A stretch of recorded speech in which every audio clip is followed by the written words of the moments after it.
Thank you for coming, for attending this Dharma talk. Thank you for all of your help in supporting this community, both by attending, by practicing, and by financially supporting us. We need your help. Please continue if you can.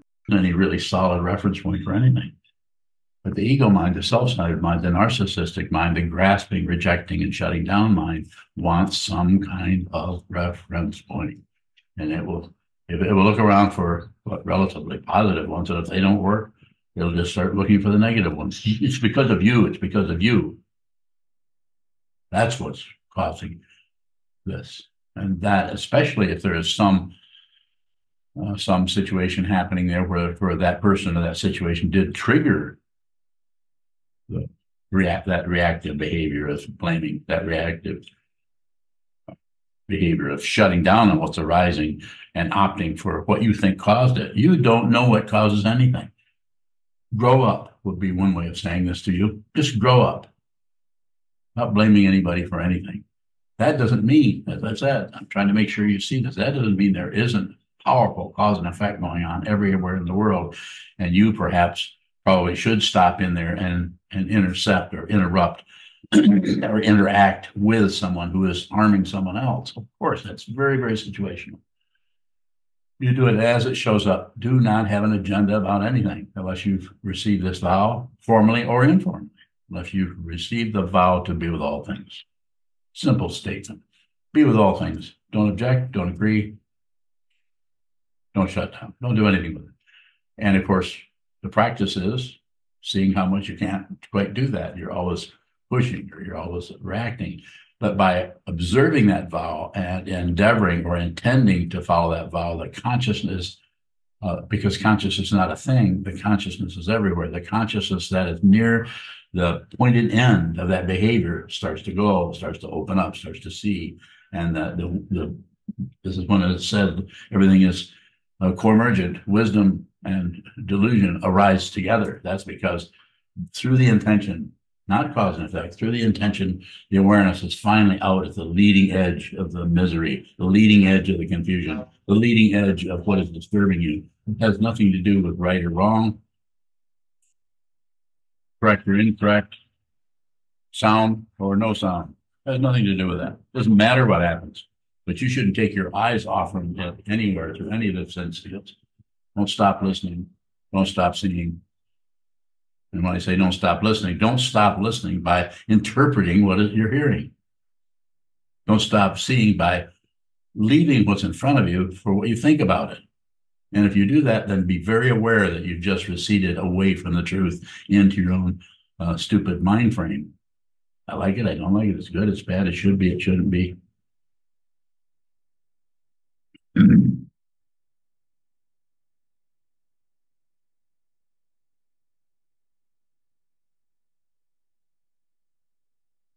So fruitionally, in other words, if you see what this is, and once you see it, it just doesn't go away. If you have flashes of it, then it contracts because there's still the self-centeredness has not been seen through yet. So, but one begins to see through aspects of relative truth, including the thought patterns, including emotions, including what's happening out here in the world. We begin to have flashes of insight about. Sometimes they're so overwhelming, we think we've attained enlightenment. I can help you right there. There's no way you can attain enlightenment. There is no such thing. There's a name for something that refers to that, but your idea about what that is when you leave that for what you think about it, that's not going to happen. It's not an occurrence. It's not an experience. Chew on that. Or don't. It's beyond that. That's why it's called transcendence, because we have a lazy word that can't quite climb up the mountain, so we just call it transcendence. Because there's no way you can describe this. If you describe it, that's not it. Even if it's it, it's not it. It's beyond that. It's better than that. It's worse than that. It's worse than that because it's complete failure for the ego mind. It's complete failure for the grasping mind, the rejecting mind, the controlling mind, the paranoid mind. The mind that is full of delusion. But it is better than that because it is ultimate fundamental realization of what this is and who you are. And the fear-based ego just comes apart. And if it might disappear depending on your particular karma, and it might hang around and try to get your attention, but it's unreal, so you might hear it, you might listen to it. Those people are doing it. This person said, you ever hear what that person said? You're saying to yourself, they're disrespecting you. You should do something about that. You might see that, you might have that interpretation, but there isn't anyone. Not only is there no one here to be disrespected, there's no one there to be disrespecting anyone. And you see it. You see it. It's not an opinion. It's not something you can ever get rid of. And it's not something you ever have to defend. If someone comes up to you and said, and challenges you, what makes you think you're enlightened? You're sitting there teaching people. That's when you punch them. I mean, you may not always so. You have no reference point. It may be the very best thing you can do for that person, not because your idea, your calculation about it. Just to spit right in their face. And the other way is to drop to their feet. You just encountered the Buddha. You won't know. If you think you know, this is the very nature of delusion, to think you know anything. What was the title of the song? What you think or feel. So what you think or feel doesn't mean there isn't a powerful relative truth going on there, of course. But that's not the final say-so on the matter. But the feeling should not be ignored, either by necessarily medicating yourself, but maybe you need to do that. I'm not taking that away. Maybe that is an area.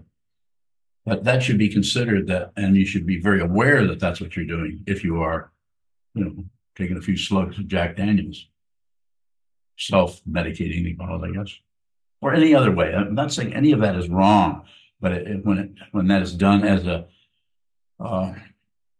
a way or methodology for stopping how you feel, then at least be very, very aware of that. Sit a lot, spend a lot of time sitting down and honing the blade of Prajna, honing that double-edged sword of Manjushri.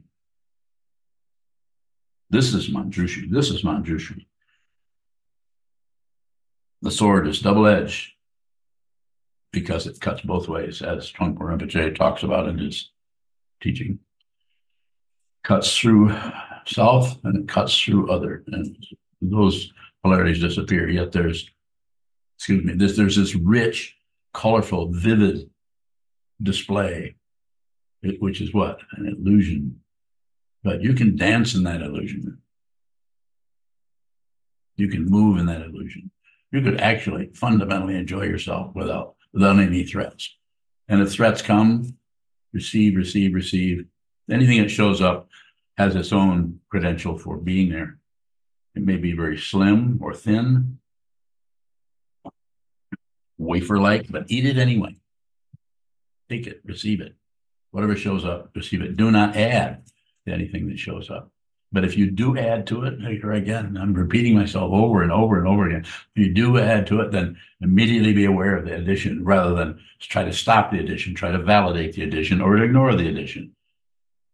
When something arises in Shikantaza practice of don't add, don't subtract, don't divide, it's also mainly about awareness, not about controlling yourself so that you become someone who never adds or someone who's getting a really powerful mindfulness practice and feels very stable. And this is just could be a very long delay.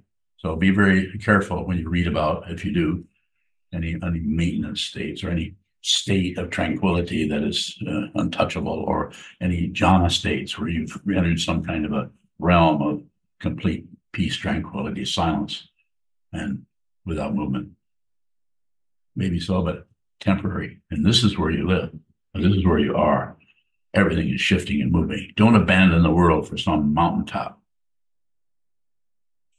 Take a few minutes out every day. Or your own mountaintop right here, one that you can actually carry with you. Everywhere you go, it's a retreat hut. Once you've understood what retreat is, and you may not understand that until you separate yourself from your everyday environment, sit down, hold still, go into a seclusion and sit there and watch that for a while. Then you begin to get an understanding of what that is.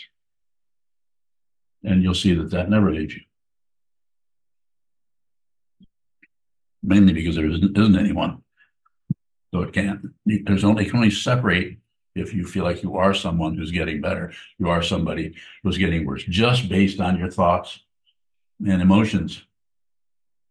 Don't discount them. Don't go the other way. And I'm not going to believe them. I'm not talking about belief and disbelief, other than to say, don't believe it, don't disbelieve it, and don't ignore it. And if you do that, then reality will manifest in the way that it needs to, which is consciousness only. And consciousness won't belong to anybody. There's no boundary between us. So if we look, and here we are as separate beings, this is the illusion. This is the illusion. If you see it, it won't it won't be important whether this makes a noise or doesn't make a noise. You're all through without discounting it or ignoring it. You're all through with relative truth, other than the way in which it shows up. Enjoy that. What is that old saying? Have a sense of humor. I think that was originally in Sanskrit.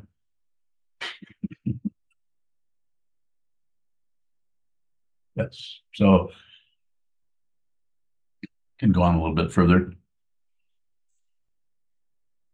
What was the talk about? What you think or feel. What I think or feel? Or what you think or feel? What is that? Is that a mudra?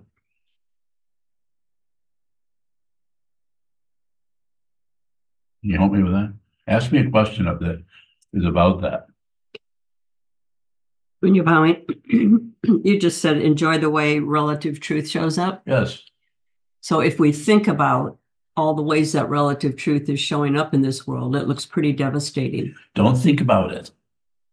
Don't think I said receive it. That may, if you're watching CNN, or if you're watching anything or listening to anything, or another person or the news media, receive that. But as far as what I'm saying is just what shows up right now in front of you in your life, in your living room, out in the yard. Just dance with that. That doesn't necessarily mean you're dancing around, but you're with everything that's there, with the sounds, with the movement of others. Watching someone walk across the yard, see that is there, but it is unreal. More. And you're bowing, and the unreality of that situation is what? Well, you could say that it's impermanent. That's one way of saying it.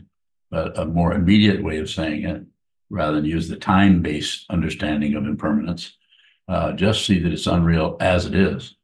As it is. It's what you're looking at is the unreality. The actual situation that seems so solid and dependable.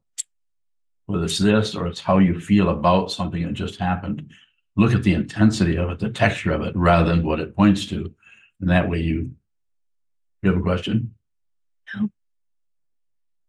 More? When you're bowing, so is it the impermanence that makes it unreal? I just said that is one way of talking about it. That it shows up and goes away, shows up and goes away. So it's not stable in that way. Will never return again, particularly. But this is not this. I'm looking at you. There's nothing stable about this.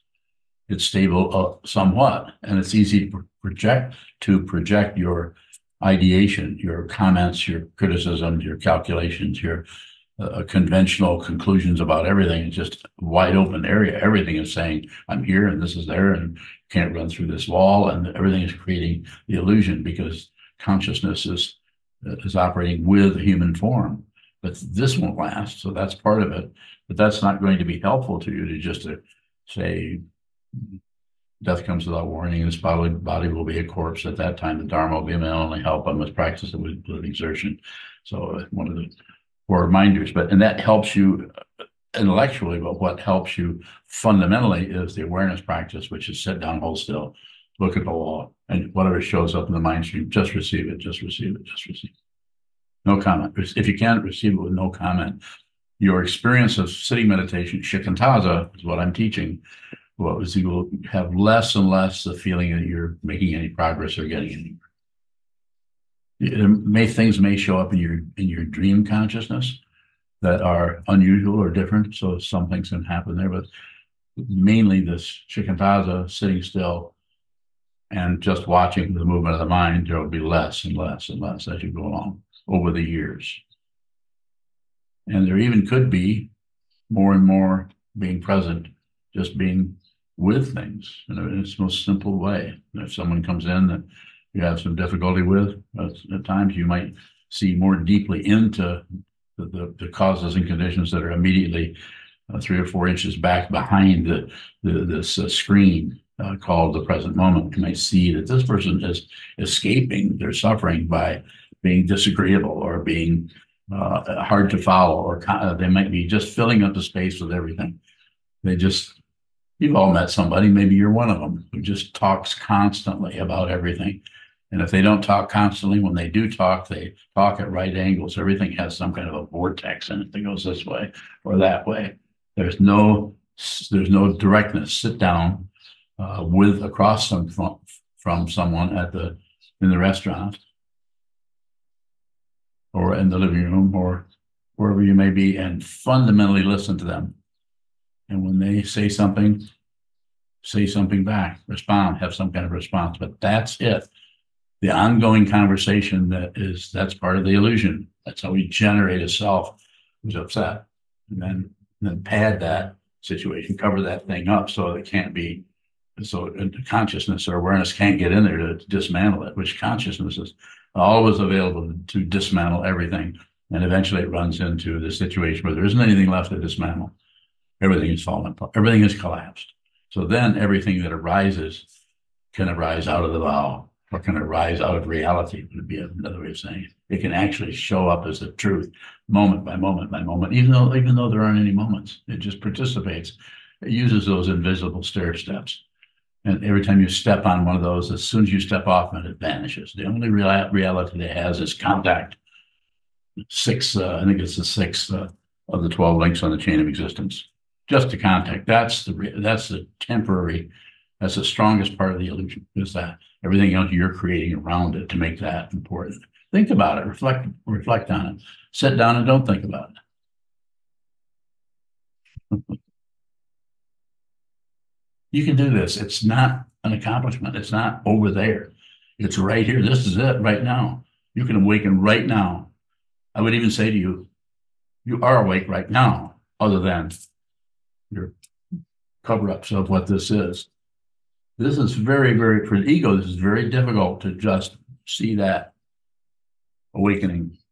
A closed fist, awakening is completely full of receptivity and generosity. Not two, and not one. Don't jump to any conclusion. More questions if you have. Pashan bowing. How do we simply receive thoughts? Bowing. Just think. Sit down. Think. Just watch them go. It's very simple. There's other ways of teaching this, and one of them, the one I studied for many years, was when thoughts arise, label the thoughts, and in other words, put them over here and then go back to something very simple like the breath. And that has a lot of power in it. And I'm not saying you shouldn't do that. If you're doing what I say as an instruction, you might be doing quite a bit of just observing the breath. But I don't tell you to reject thoughts or to set them aside or to boycott them or any of the other things that Trungpa Rinpoche talks about. He was trained in very traditional medieval practice, and it's not wrong. It's extremely, I wouldn't be here if it weren't for him. I wouldn't be here if it weren't for that teaching. It's just that now that this is here, I'm telling you this is a little bit less filled with forms. We have some forms, but as I see it, only enough to support the practice so you can liberate yourself, not be necessarily part of an ancient tradition. That being said, we need the ancient tradition. We need the lineage, all of them, all these lineages going back. We need all of these in order to support this. So there's some kind of continuity, albeit an illusion, some kind of basis for this. This is not something you believe in. More? Pashan bowing. Are you saying then to receive thoughts, we also receive what we add? Bowing. Yes. Yes, if you're on receive, that eventually at first you're receiving thoughts. But then as soon as you start to think about thinking, or think about thoughts, or think about what people are thinking about what you're thinking or what you've been thinking, all that constant addition and changing up things up, that you at some point, or maybe they're not points, maybe there's several points, maybe there's no points, maybe, but it's in some area, everything that is an outflow, as soon as it starts to go out, you immediately are receiving. So that, because of the nature of consciousness, it doesn't have a past and future. You're actually functioning in eternity, and even that's just bullshit. I mean, it's not. It's just a word to name something again. It's a very, very offensive to hear someone name something it can't be named. If you know what it is, you're looking at it, and you actually hear other people presume to know about this and teach about things. When I say it's offensive, I'm just saying, it's irritating to watch a person showing forth to be a teacher, and I'm not going to name anyone. That would be rude to do that to anyone. But to see a teacher take people in circles so that has a captive audience, not a good idea. More? Pashan bowing. Are you saying that we can receive what we outflow simultaneously? Yes. Yeah, in that area, there's no time. Well, even simultaneous is implying that there's some kind of otherness that is not simultaneous. So this is just looking at concepts. They're very helpful until you understand that concepts are not, it's not the truth. They're ways of working with consciousness. From beginning of time, we've slowly gotten to the point where we have languages, and one of the masters of language in the English language, of course, is Shakespeare. And I think when I was thinking about actually studying Shakespeare as a group, so if that shows up, I will come to that. Especially if you're starting out with Midsummer Night's Dream, my favorite one. Yes. Beyond bowing, what does it mean to be direct with others and also direct with myself?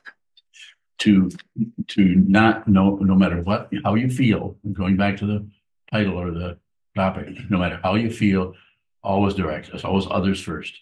No matter how crappy you feel, there's no outflow to try to get rid of your crap by blaming someone, even though that person or situation seems to be a causation. That's personalizing pratitya samappada, personalizing to benefit.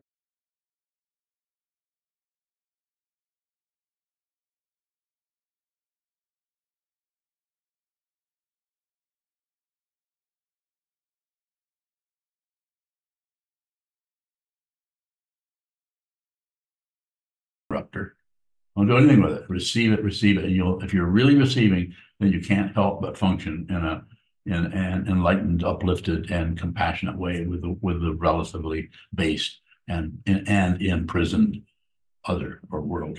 Go ahead. Beyond bowing. So what does being direct have to do with others first? What does being direct have to do with others first? Yeah.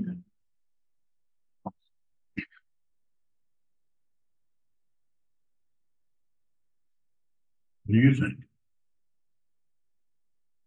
Was that cup say bitches be lazy? Basically. Oh, witches be lazy. Witches be lazy. Crazy. Oh, crazy. Yeah. Yeah. Thanks for the correction. Yeah. Two words I got wrong. Yes. Are you flirting with me? You catch that? So ask me that question again. I will endeavor to be as direct as possible.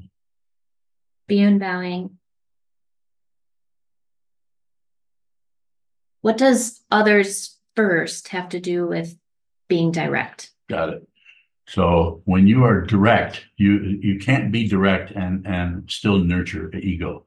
So being direct just means that your relationship with everyone is automatically putting them first. So there won't be some kind of agenda of ego trying to show up with credentials. I've been putting other people first. You really realize how many times I've done Tong Len for you today? You ever had anybody say that to you? No. I have. He's one of my former inmates. I guess I didn't tell anybody I was in prison today. Oh, well, it goes by a different name. It's called marriage. You're welcome. You should say thank you for that. Alachu. Sokuzan. So, did you see that when I'm saying you asked me a question about directness, and what was the other end of that? Being Others first. others first. You can't help it. If you're direct, then it's too fast, it's too immediate with this body mind construct called a human being. If you're just direct, even if it's direct to shout at someone, even if it's very direct to respond to what someone said, if it's direct, then it's genuine and it's without a self. But if there's no mind training, then 30 seconds later or less, 2 seconds later, you second guess that and immediately bring in the self-centeredness and start shaking your finger at someone. The initial part is quite clear of a self and quite clear of an other that you are putting first. It's just direct. That takes some time, and it's very, very, from the point of view ego, it's very untrustworthy. It feels like you're betraying yourself. Why would I do that? After what she said, why would I do that? Why would I just put her first? And that might show up as just, I understand what you're saying, when really you're mad at them. But you do understand. So you're saying the first thing that shows up is, excuse me, if you're a meditator, this won't be the first thing that shows up. If you have no mind training, what will show up is how right you are, how wrong they are, and which is be crazy. More? Jishin bowing. Jishin. Is being direct the same as being intimate with someone? Bowing. If you're using the word intimate as just a closeness with someone that is separate from you, then I would say so. But it's not something you can hang your hat on. It's not a strong reference point, that word intimate. It's you can talk about it, but the direct part has more sway to it as far as mind training, as far as interacting with others. Just be direct. And directly produce and directly receive. Very difficult. Just a conversation between two people, even about a mundane topic or source or object, not source, but object. It's difficult. It's full of misunderstandings, passion, aggression, ignorance, albeit very subtle. Further questions? Yes, sir. Myoka bowing. Does the directness have to come from the contact of the chain that you were talking about, the 12 links? If you wanted to use that concept, it's just a contact. You don't necessarily go any further, but it's very difficult to stop what comes later. So if there's the contact, if you can, it's just a contact. But if you can't, then it's the emotion that comes after that. And then after that, it comes the grasping of shoving or pulling, the 7th and 8th. But Myoka bowing, if the response comes once we've started pushing and pulling and looking away, is there a way that can be included in directness? Yeah, you just said it. Just as soon as you can. As soon as you see you might be stirring up something that's just going to lead to more confusion, you can just drop the fire pokers. You can say it that way. It's kind of a dumb image in a way, but it's like that. It's just back up a quarter of an inch is another way of saying it, from the situation that you're kind of going in with your aggressive pushing and pulling and demanding. That's the area you're asking about. Yes. You're not, it's kind of too far along. You've already struck with your feelings, your emotions, your considerations, your conclusions, your judgment, blaming, and so on. It's probably already happening. So as soon as you can just receive what you're producing, because you are not going to be able to stop that. It's already underway. You've already committed the murder. Mielke bowing, do we need to return to contact? Once that landslide occurs, bowing? Not as a standard, particularly. You might be aware that you have no reference point right there, rather than return to something else. I would say that even that it's not a standard though, but for you, if you've been meditating for years and years, that you would have a better idea yourself of the way in which your discursive thought leads you into the three poisons, for your thinking process, emotional, grasping the emotions, believing the emotion. But I'm not saying you don't have emotions and they're not valid. They have their own relative validities. That's why we don't want to cover them up with meditation, meditation, or anything, or thoughts or ideas or opinions or judgments or hope and fear or blame. Don't do anything with it. Just experience that. This is what sitting practice of meditation will allow you to do, is to experience your mind, no matter what shape it's showing up in. Passion, aggression, ignorance, hope and fear, ego, self-centeredness of any kind, praise and blame and shame and pride. Just observe, just be aware of it. And that's really all that needs to be done. You don't have to push anything, pull on anything, or shut down on anything. You have to see that it's unreal. It's unreal. I started to add another word in there. Yeah, I don't know what the word was now. One of them. It's something like darn, one of those. Darn it. You know, that's what my son Takuto is, a carpenter, mason. If he's working on anything, about every 3 or 4 minutes, he'll say something like, "Damn it." And then there'd be a big gap, and then they'd be using a saw, a hammer, what cultivator. Damn it. Not very loud, just loud enough so you know that he's still in the room or down the hall. Further questions? Yes, sir, Michael. Michael Bowing, when we have an impulse like that, is that an indicator that we're believing the situation? Like, God damn it. Yeah. It's not somewhat, it is, but it's an awareness practice. I have no idea what he's doing with it. It's none of my business. He's a full-grown person. It's none of my business what he's doing. I'm not his teacher. So, but I am yours. And so I would say to you, just watch that. Your question is that an indicator that? Is that an indicator that?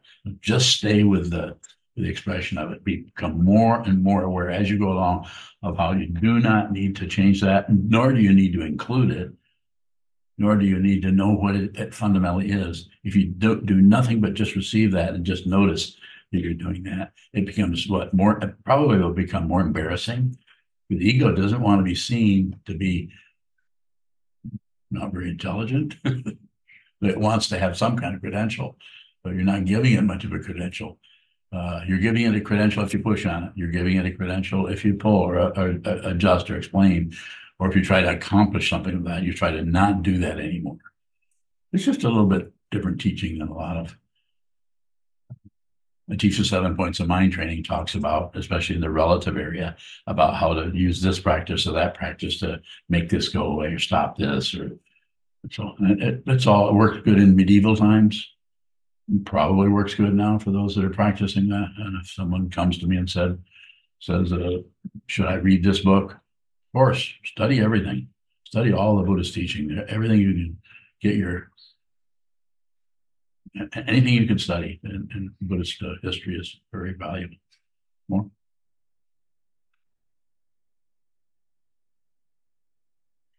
On Zoom, anyone there on Zoom that hasn't asked a question?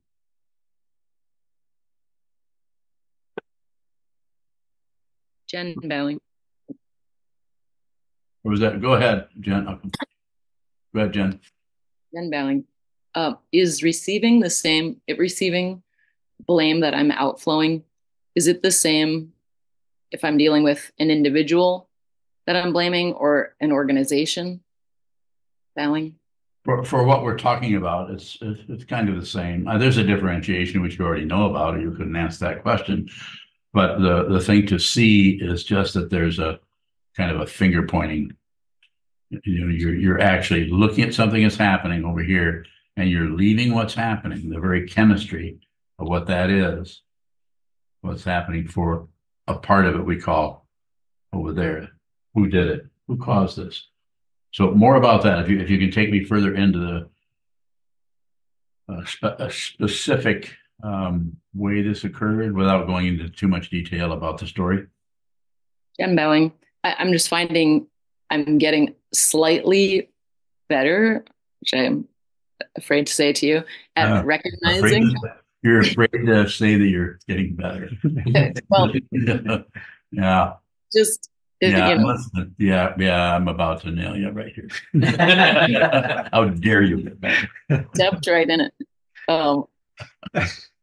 I can start to see with a little more frequency how I blame an individual, but when I try to work with something like a government, for example, I get all scrambled, and I can't not assign blame. Well, who doesn't? I mean, I get scrambled too, but it's like I sometimes use the image of a landslide. If you look at what the government is doing, you can blame individuals if you want to, but the incredible landslide from, I mean, I could go back to 1947. I mean, I could do a little bit of history, not much. You can go back, but you don't even need history. Just since the Peloponnesian Wars, which were going on roughly around the time of the Buddha, people were doing the same kind of stuff, running things, hurting people, enslaving people, building walls, doing all of that stuff. So this landslide goes on and on and on. People that are showing up here have lived before, not that person, but an aspect of their consciousness, and maybe not enough consciousness there to be an actual separate person. That's the way consciousness works. It's without a center. It's an astonishing situation if you realize that you are consciousness. You're liberated. Nothing can ever imprison you again, because there is no again. There's only this. There is no next week. There is no last week. That doesn't mean they aren't there, that you can't see them or can't be, but it isn't an illusion. But you have to realize that the one, your butt sitting on the chair, on the cushion, or on the floor, that's the illusion right here. That way you can see the forward and backward quality is an illusion. So when you look at the government, obvious, but there's no one to blame. I mean, even though you can, some people are, because they're at the leading edge of that complete insanity, that total narcissism, what Trungpa Rinpoche calls it, the Rudra of ego, which is taking over hell and has all of its helpers, hell beings. So we're not talking about the Western idea of heaven and hell. We're talking about the heaven and hell that is this. We don't get rid of hell. We don't get rid of heaven. We don't get rid of anything. If we do anything, we include this so we can understand deeply what it is without leaving anyone out. I don't care how long their horns are. Don't leave anyone out. Nothing. All of that is unstable. The red eyes of the demons are unstable. They're not. There is no color to eyes. It's colorless. It's transcendent, to use the relative word. We have to see that. So I would say, coming back to what you're talking about, I am too. And I'm not saying you shouldn't have your feathers ruffled around what's happening in the world. It's just complete craziness mixed with someone who is, one minute someone is very sane and reasonable and seems to be reasonable to talk to. The next thing you know, they're voting for this guy with the orange hair. They're going in that direction. It's kind of extremely distasteful, especially the person that you know, and some people say if you're actually related to. You think, wow, could they possibly do that? Well, you can't see the source of this, but you can see the source here of yourself. I'm pointing to you when I do this. You can see this source. Find it. Don't settle for anything. Don't believe anything I say. You might want to consider what I'm suggesting you do. Is don't live another day without returning to your fundamental nature. And all you have to do is sit down and receive the mind. It's a receiving process, not a producing process. Any production that comes out of the shikantaza practice, not right away, for a while, it'll be disgruntled and angry and punch drunk. But just do it anyway. Continue. Don't give up. Then you can have what's conventionally called a breakthrough, which nothing breaks because it's unreal. So nothing happens. That's why it's called a breakthrough. Nothing occurs. We have no experience to that. That's why it's called realization. You can do that. I'm here to encourage you to do that, not to do it for you. So that avalanche is on one hand is really tragic and horrible, and we see all the children being murdered by someone with their political agenda. It's like people who are not received as they are, but are received as they project or believe or produce, or their propaganda about everything. Ego wants a reference point. And if I find someone that is highly skilled for who knows what reason at producing propaganda, then we find lonely,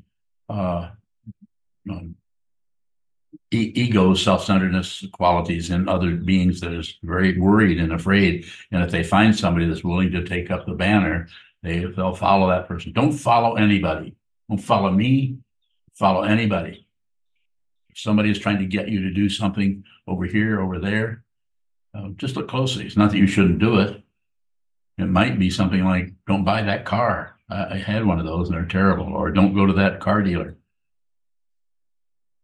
They're looking for your money, not to serve you. So you should listen to that, but look closely. Listen to what I'm saying, but look close. It's up to you. If someone says to me, meditation doesn't work, or being your student doesn't work for me, I'll say, good luck. Good luck. Do whatever you need to do for yourself. And that does happen. Sometimes people, just as I've said many times, some people just stop coming here, and I trust them to do whatever they need to do. Some of them come back, and some of them maybe will come back 20 years. I don't know. Possible. You can take a few more minutes if there are further questions. Jishin, I'll come back to you. What is the mountain top for which we can abandon what is here? Bowing. Say that again. What is the? You said you said we abandon what is here for the mountain top. What is that mountain top? Did I say that? I wrote this down. You said that. No, you said this. I said we abandon what is here for the mountaintop. Yeah. Well, if I said that, if I said, which I probably did, I'm not denying, you probably have a better memory than I do, but we abandon what is in front of us for some kind of idealism. The mountaintop is some kind of idealization of purity or heaven realm or something. We abandon it for some kind of. That's probably where I was going with that. Chisho, you have one? Ishwaan, not me, but I think Hyosan has his hand up. Bye. Where is he? Oh, the hand. That's not his hand. That's an emoji that is painted yellow. And I can see that he's actually Caucasian. Go ahead. Sokuzan. Speak your piece.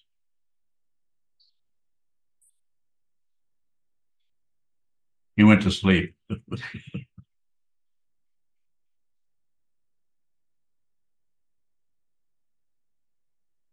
Okay, I'm counting. Goes on. 3, 2, 1, 0. Second 0. Third 0. Fourth 0. Fifth 0. Is that an algorithm?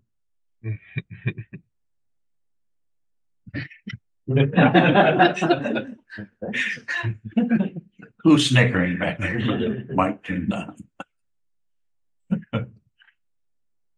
Okay, then. Go ahead, please. Sanji bowing. Go ahead, Sanji. Is part of the illusion that we speak about emotions as a binary, dualistic? Yes. Michael. No question. Michael Bynum, what is the illusion or what is unreal? Anything that shows up. That's why I teach watch what moves. In its fundamental sense, if something is moving, a thought, an emotion, a feeling, a memory, and just if you're solely still, then you get a closer view of what seems to be other. The otherness of it. Just like I'm over here, you're seeing me. The wall is there. If you sit down and observe the wall. So, but everything that arises shows up. Your thought, even your thoughts appearing in your head. If I tell you there's a out in the Sunshine Bardo, there's a 15-foot tall beehive, and it has gigantic bees a foot long. You see it? I mean, some version of your visualization, you see it. So you can't destroy that. It's in an area of consciousness where things don't have a past and a future. They just show up. I just created that in your mind. It'll be a relative way of saying it, but minds are not separate. They just look like it. It looks intensely like it. It's so identified with this body or this body. You're not a separate body anymore. Your consciousness is in this body, but this is going to dissolve. That beehive can't dissolve. Did I get you a little closer to what you're looking for, or do you have another question? Like bowing. What about what seems to be outside of apparent thought or feeling? Is that also unreal? Is that also unreal? Well, what is it? Tell me what it is. It just seems like there's something outside of thought. Okay. Okay, that hasn't entered the realm of real and unreal yet. So that's something you think is probably there. Well, that's called bodhicitta in the Buddhist tradition. It's just a way of talking about something you haven't realized yet, but you suspect there's something deeper that you could possibly know. Especially if you have somebody like me jabbering about it all the time. And what other kind of value is here? Coming to a building that we call a monastery or a temple, and a person in this kind of a costume or suit talking about this day after day, week after week. Why would you come here? Is it about what you're referring to?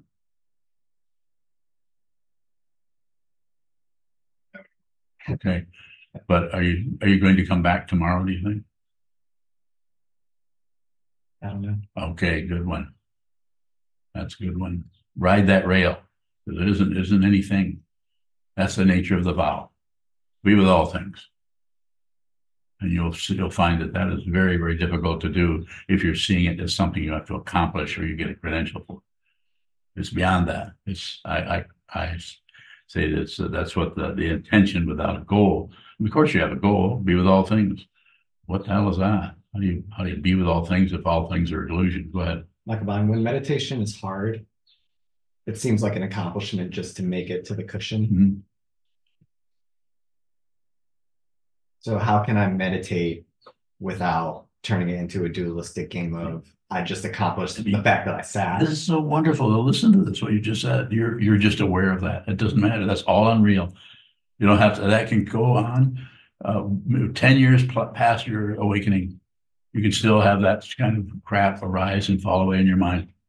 But you see that it's unreal. You no longer are trapped by your beliefs, by your feelings, by your emotions, by your thoughts, because you have returned to your true nature, which is consciousness only. So you don't have to stop. But isn't it interesting that there's this feeling that I can't talk you out of it, and that you have to stop having kind of self-centered thoughts or accomplishment thoughts. Just have to be aware of them. Because if you try to get rid of the thoughts, then that supports someone who's gotten rid of that. Yeah, so you can actually eat that. You can absorb that. You can feel that. You can be that. I sometimes say, be the crap you're trying to get rid of, so you can actually get a real strong understanding of what it actually is and what the mechanics of that negativity is. I would say that's what you're doing there. Just that you can come here and sit down ask this person that question and sit there and receive this response? Does that generate another question? It's, if there's another question, it's under the misery of feeling like a failure. Yeah, that's just first noble truth. Life is suffering. Don't accept it. Don't reject it. Don't ignore it. And then you find out what the other three are as you go along. Think of that question. Deb, Deb, Deb, go ahead. yes, Sokuzan, what does one do? What do I do with emotions that relate to having a child that I feel is in danger and is being in some ways marginalized, and perhaps safety is compromised? What do I do with that emotion? I feel as though I can't overcome it. Like I can't just look at it and see it and have space with it. Deb Bowing. So I don't know the situation, all the stories around it, or who it is, or what your relationship is. I don't need to, but I can tell you from knowing you a little bit and from hearing the way you asked the question. And I would have one question to: are you sitting? Are you doing sitting Deb meditation? Bowing. Yes, I am. And this is not a credential, but every day. Most days, Deb Bowing. Well, I'm not going to suggest to you how long, but try to get to that cushion every day. That's something I did not do. And it would have been very helpful to me to know that even if I only had 10 minutes, and I did some of this, that's how I'm able to teach it. But get there and follow the form, strike the bell, make it a form. It doesn't have to be Buddhism. You've not received vows formally, but you've been showing up here for years. And so here you are, sit down, hold still, strike the bell, watch the mind come and go for 10 minutes, strike the bell again, get up and bow if that's what you do, and then get up and go and continue to live and continue to observe those feelings around that. If this person is in danger or something, then you may have to step out of your safety zone into helping that person. But I would be very hesitant about doing too much at all. But I would be as much as you can, receive what's going on there. Try to see it with your senses, with all of, not just thinking and feeling, but also seeing, hearing, so as far as you can, much as you can. Yes. Thank you, Deb Bowing. You're welcome. Sure. Yes. Beyond Bowing, how is the separation between trigger and how I think and feel created and maintained? So the trigger is just an event. I'm going to simplify it a little bit. You're doing whatever. You're sitting on the porch and someone comes and interacts with you, or it could be even something you trigger yourself. But let's say someone comes and acts with you in a certain way over 2 or 3 minutes, and then that triggers emotions that arise in you. With me so far? Yes. And then just feel those. So what's the space question? Let's go back to that. Beyond Bowing, I'm thinking about trigger and response arising together and being not separate. I don't know what that is, but it's an idea that's rattling. It can be pretty close. Look, because generally what happens there is we think that the trigger is the problem. We're not taking responsibility.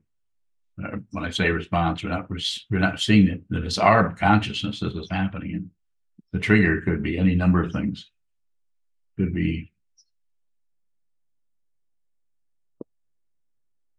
our own clumsiness of knocking something over on a kitchen table or something.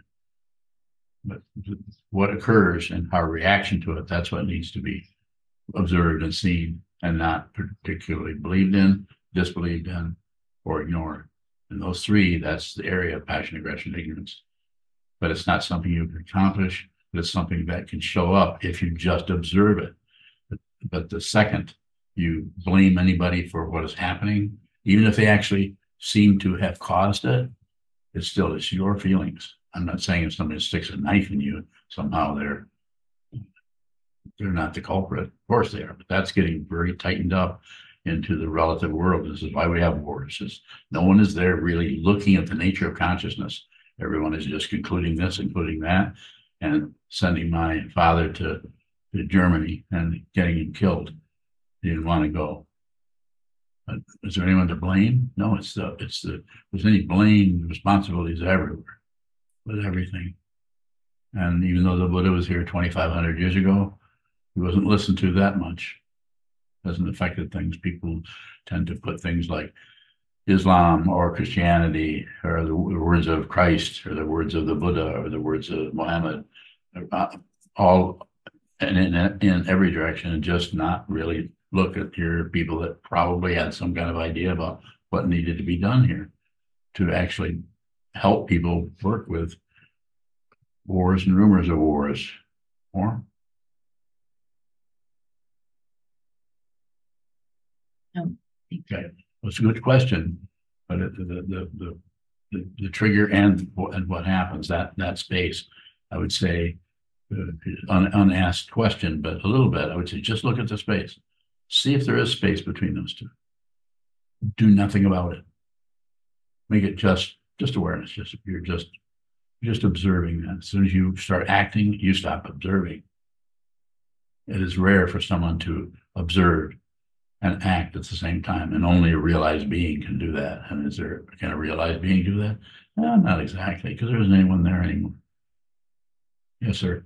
Michael Bonick, is there a difference between 10 hours of meditation and 4 hours of meditation? Yes, about 6 hours. And I don't do numbers. Am I right? Is that right? No, silly response, but it's a good question. I think it's very conditional, and there's so many variables there, so many different things with each person, and how long they've been meditating before that time, and are they going to continue to meditate, and how did they handle what was occurring in that 4 hours or that 10 hours? If you're like Mozuku is in a 2-week solitary retreat out in the retreat at Shugyuan, and I think she's halfway through this week, isn't she? So she's got another week yet. So I will have a midway. She requested a midway interview, so I will be talking to her this afternoon, I think. Is that true? Tomorrow. Tomorrow? Okay, tomorrow. But I don't know. She'll bring whatever to me and we'll talk about it. So she's sitting 8 hours a day. But people do go out there and sit 10 hours a day. If they say they want to do that, then I'm not against that. They want to. Well, Michael Bonick, I said 10 minutes. I thought you said 4 hours. No, is there a difference between a very brief meditation and a longer meditation? That makes my comment not funny at all. Or maybe it's funnier. Or maybe it's not. There's always going to be some difference between, there's a lot of difference between someone meditating 10 minutes this day and 10 minutes the next day, or 4 hours this day and 4 hours the next day. So that the differentiation there is just extreme. It's just, even though it might look kind of like the same thing or a little bit different, but we're not sure exactly how it's different. If you're saying, where I think you're going with it, I would say what's important is the consistency. Get to the cushions. If you can get there, we've talked a little bit about it. Just get there and strike the bell, sit there for a minute. Don't even time it. Sit there. The important thing is go to the stillness. Go to the silence.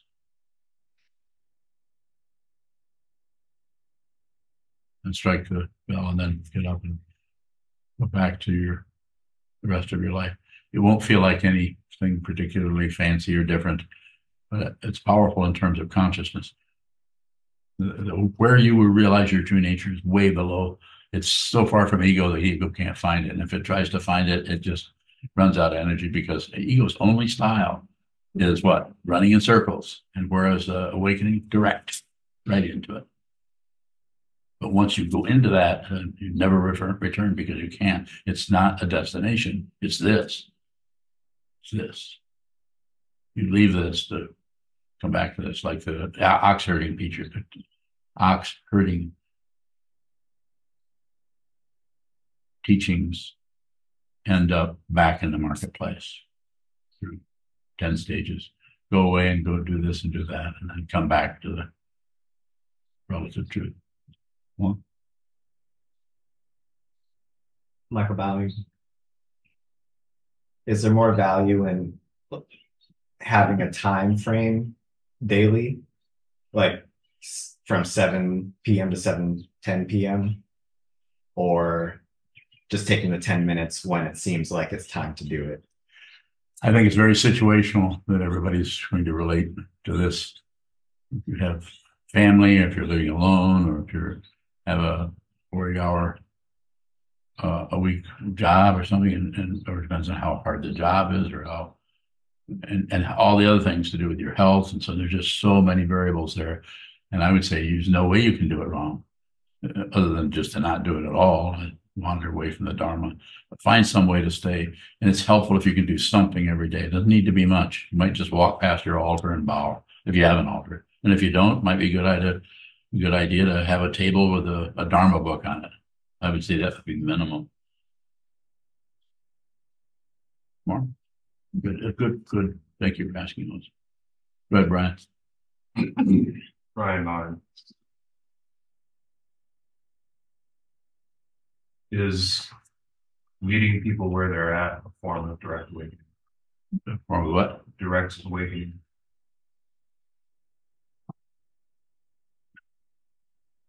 It's not awakening, it's a practice. Eventually you see that there isn't anyone to do that, and there's no one to do it for or to, but that's might be a ways off, so to speak, using that image of distance that actually will be replaced by just this. There's no distance here. It's everything in space.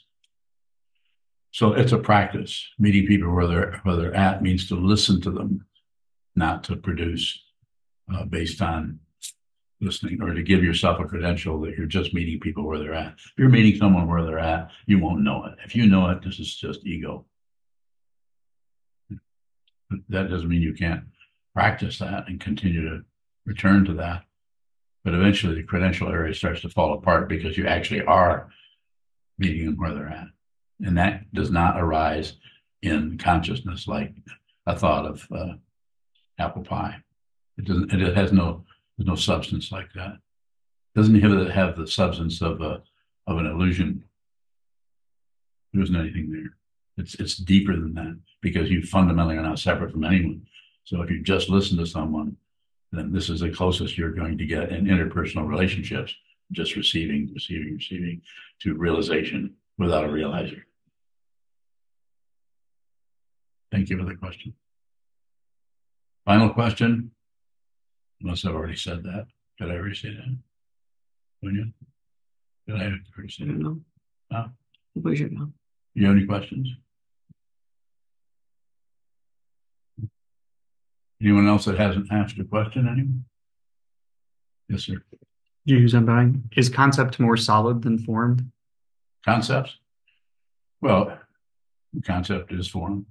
What's a kind of form? This is out here, three-dimensional space, which is extremely convincing.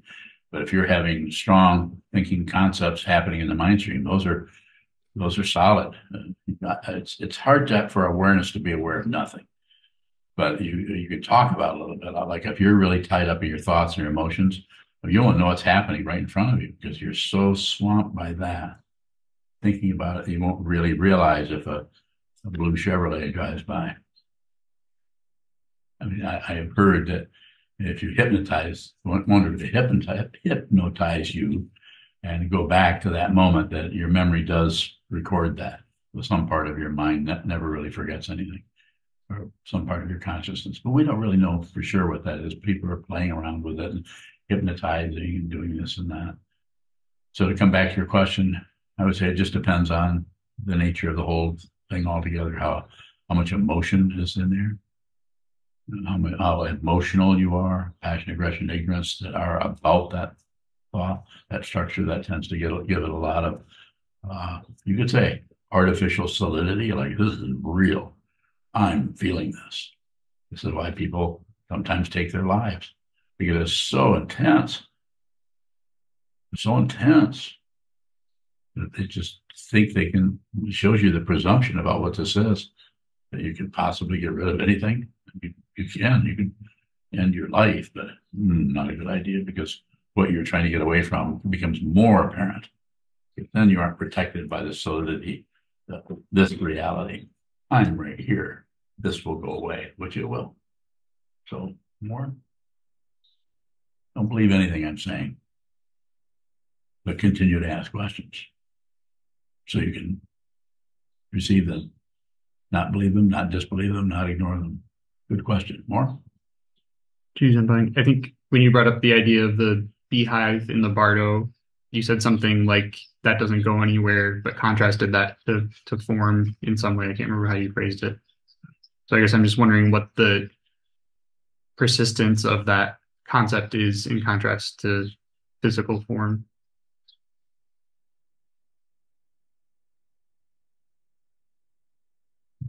It's pretty simple, but complicated, still complicated. So like, just like we're building a Buddha hall next door. A year ago, I think it was a year ago, for the year, that wasn't really in mind, right? Somewhere in there. Yeah. And then we started going that direction. And then so at some point that will, but it's kind of like the beehive in the Bardo. This Buddha hall is kind of like that. It's still an idea. But if we start to work on that idea and actually build that so that it's a solid building we can go into and practice there. Just like if you would have an intense emotional thing happen and have thoughts around it, and you, because that's giving you your ego, your self-centeredness, some kind of support, you could go and actually make that a reality. Like you could move to Houston. I don't recommend that. I mean, you could actually do something to reinforce that feeling, because it doesn't feel good to have a really negative feeling with and not be able to prove how bad you feel. Some people who are really insane have such intense hope and fear and have no help. There's no help for them. There isn't even, I'm not saying there aren't mental health workers and psychiatrists and therapists everywhere, but a lot of people don't have access to that without money. There's no way to do that. And then there are some ways socially that you can get some help. But usually it's somebody who wants to prove to everyone how bad they feel or how much power they have, or something about the mind stream, and they're willing to do like they did in several different cities. I guess was 10 of those in the last week. Are you here? 10 what? Murders of children. Where are you at in your mind right now? Where? Waiting to see when we're going to end. Oh, it is. Getting tired? Okay. Any more? Hi, this is Jiezan, the prior at SokukoJi Buddhist Monastery. Sokuzan offers these talks without expecting anything in return. If you value these talks and would like them to continue, please visit our donate page at www.sokukoji.org. Thank you.